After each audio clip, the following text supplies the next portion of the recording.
Here we go.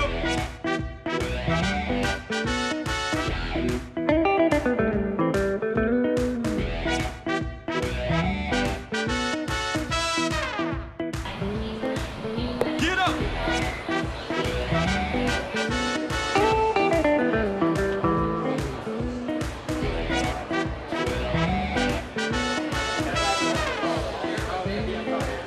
Here we go.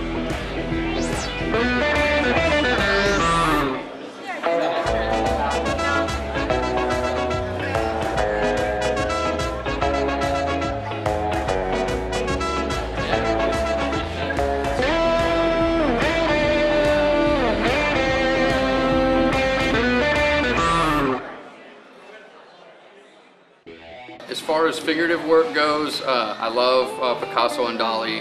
As far as abstract art goes, very much a fan of Pollock, so that a lot of the freedom in the work and the splattering of the paint comes from that. But locally, there's some artists that really have influenced me quite a bit.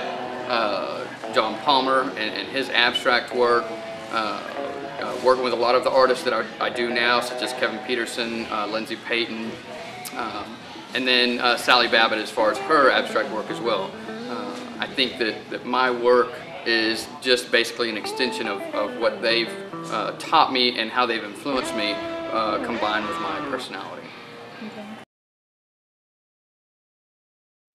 I think that the neatest thing about my work and how it comes about is I don't really have a real specific idea when I start a painting.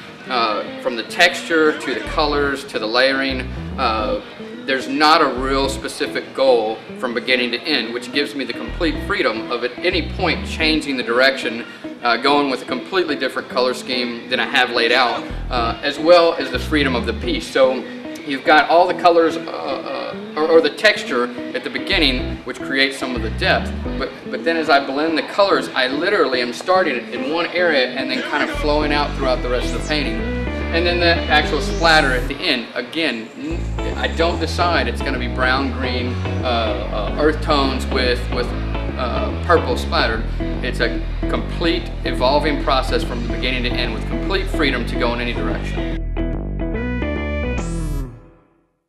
Because I live my life by the no mistakes theory, that there are no mistakes. So if I get to a point and I'm bored with that painting, I'm going to go in a different direction. I'm going to start completely over if I have to.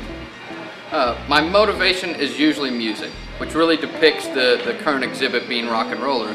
I always paint to music. I cannot paint otherwise. So it's always jazz, blues, rock and roll. And that is, I mean, I can go for 2 or 3 hours on a track and never even look up because that music is just playing the entire time. It's interesting. I look at the business side of art very much like the creative side of painting.